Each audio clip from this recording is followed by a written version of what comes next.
The Mystery of Princess Talara, Part 2 by Mira Leakith. She felt nothing, darkness enveloping her body and mind. Pain surged through her leg, and with that sensation, a great feeling of cold washed over her. She opened her eyes and saw that she was drowning. Her left leg would not move at all, but using her right one and her arms, she pulled herself up toward the moons above. It was a long way through the swirling currents that wrenched back at her. At last, she broke the surface and sucked in the cold night air. She was still close to the rocky shoreline of the capital city of the kingdom of Camlorn, but the water had carried her quite a ways from the point where she fell at Cavalstier Rock. Not fell, she thought, correcting herself. She had been pushed. Further down current, she allowed herself to drift. There, the steep cliff walls sloped lower until they were close to the water's edge. The silhouette of a large house on the shore loomed ahead, and as she neared it, she could see smoke rising from the chimney and the flicker of firelight within. The pain in her leg was great, but greater still was the chill of the water. The thought of a warm hearth fire was all the motivation she needed to begin swimming again. At the shore's edge, she tried to stand but found she couldn't. Her tears mixed with the sea water as she began to crawl across the sand and rock. The simple white sheet which had been her costume at the flower festival was tattered and felt like a weight of lead across her back. Beyond the point of exhaustion, she fell forward and began to sob. "Please," she cried. "If you can hear me, please help." A moment later, the door to the house opened and a woman stepped out. It was Ramka, the old lady she had met at the flower festival, the one who had started and cried, "It's her," even before she herself knew who she was. By contrast, when the old woman came to her, this time there was no glimmer of recognition in her eyes. "By Seth yet, are you hurt?" Ramka whispered and helped her up, acting as her crutch. "I've seen that gown before. Were you one of the dancers at the flower festival tonight? I was there with Lady Julia Reyes, the daughter of the king." "I know. She introduced us," she groaned. "I called myself Gina of Daggerfall." "Of course. I knew you looked familiar somehow." The old woman chuckled and led her hop by hop across the beach and into the front door. "My memory isn't as good as it used to be. Let's get you warm and have a look at that leg." Ramka took Gina's soaking rags and covered her with a blanket as she sat at the fire. As the numbness of the chill water began to leave her, it cruelly abandoned her to the intense agony of her leg. Until then, she had not dared to look at it. When she did, she felt vomit rise at the sight of the deep gash, fish-white dead flesh, plump and swollen. Thick arterial blood bubbled up, splashing on the floor in streams. "Oh dear," said the old woman, returning to the fire. "That must rather sting. You're lucky that I still remember a little of the old healing spells." Ramka seated herself on the floor and pressed her hands on either side of the wound. Gina felt a flare of pain and then a cool, soft pinching and prickle. When she looked down, Ramka was slowly sliding her wrinkled hands toward one another. At their approach, the lesion began to mend before her eyes, flesh binding and bruises fading. "Sweet Kinnereth," Gina gasped. "You've saved my life."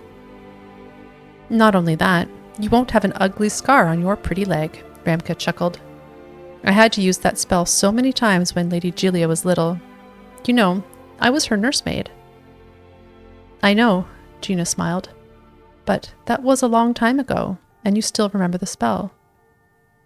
"Oh, when you're learning anything, even the School of Restoration, there's always a lot of study and mistakes. But once you're as old as I am, there's no longer any need to remember things. You just know.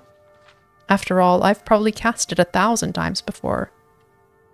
Little Lady Julia and the little Princess Talara was always getting cut and bruised. Small wonder the way they was always climbing all over the palace." Gina sighed.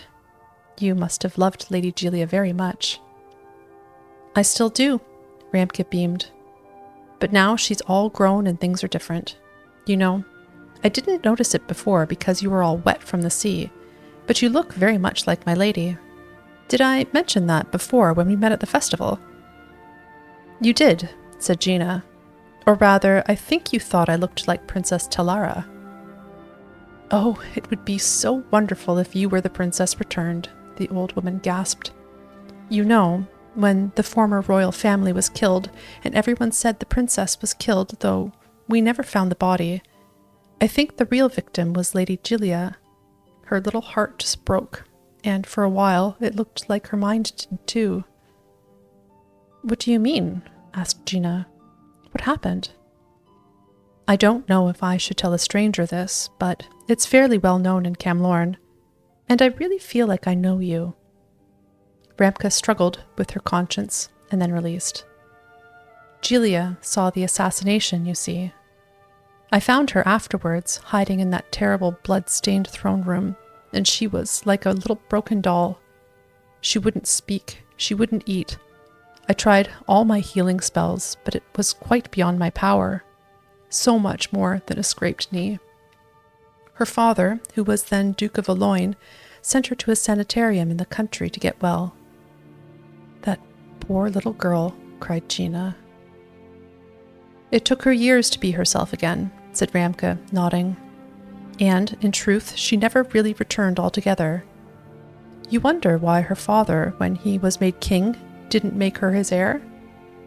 He thought that she was still not exactly right. And, in a way, as much as I would deny it, he's correct to think so. She remembered nothing at all.